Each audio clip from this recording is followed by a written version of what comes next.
Senator from West Virginia.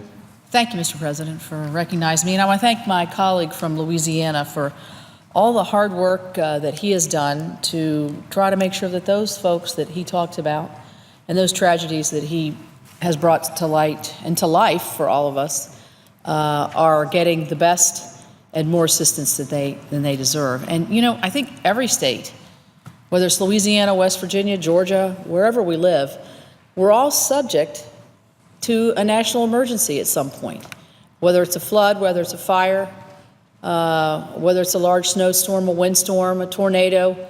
Any of these things can happen to any of us.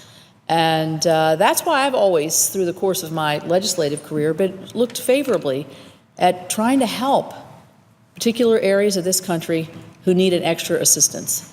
And Senator Cassidy has been particularly effective here, and I've been very happy to be working with him and others on this.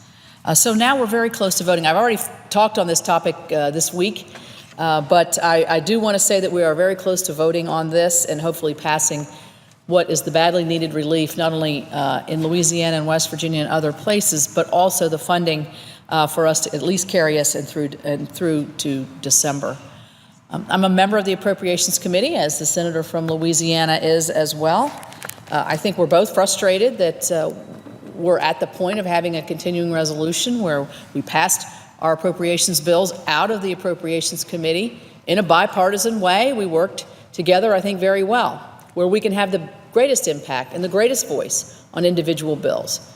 That process broke down, unfortunately. And so here we are where we are, and in between those times of those appropriations bills, West Virginia suffered one of the worst floods that we've seen. We have small communities in a state like West Virginia, like Clendenin and Raynell, Richwood, and Clay.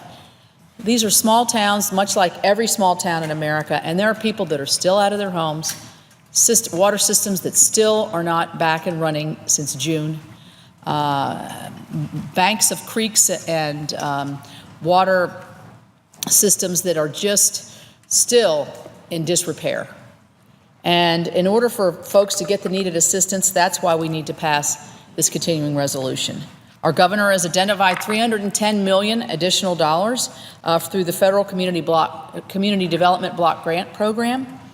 And the overwhelming amount of this, 90% of the homes that are impacted now, were not covered by flood insurance. So that $310 million that the state has identified as real need goes to putting folks back in their homes, into new homes, into homes that any one of us would want to live in, and unfortunately, they're not able to do that. 5,000 homes in the state of West Virginia were identified as a loss.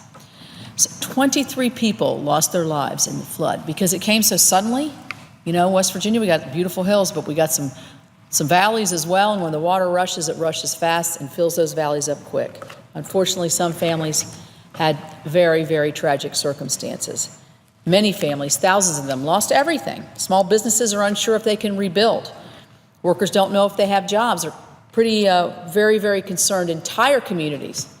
I know the little town of Clendenin, 19 miles from where I live in Charleston, has a very uncertain future. So that's why this is important, that we get this down payment of emergency relief for our state and states like Louisiana and Texas.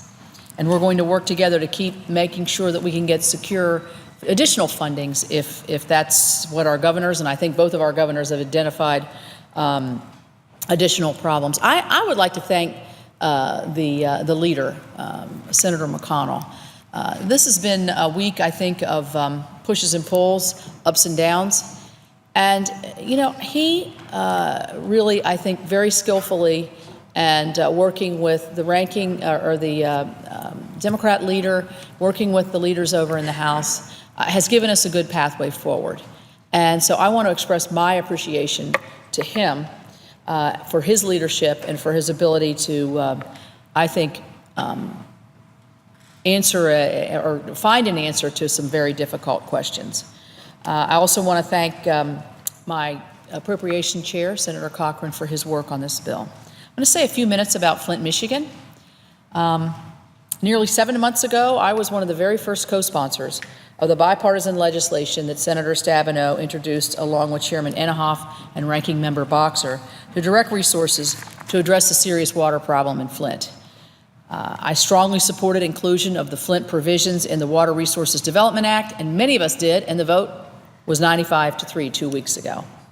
So I know that the leadership is committed to taking final action to help Flint later in the year, and I wholeheartedly support that. Unfortunately, West Virginia had a water crisis too. So we know what heavy impact was of a different sort than what we see in Flint.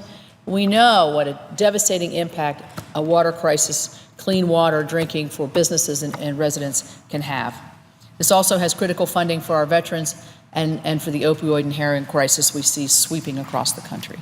So I see my colleague from Maryland here, who's also had some flooding in her state as well. We're right next door to one another, and I want to thank her for her leadership here. And with that, Mr. President, I yield back the balance of my time.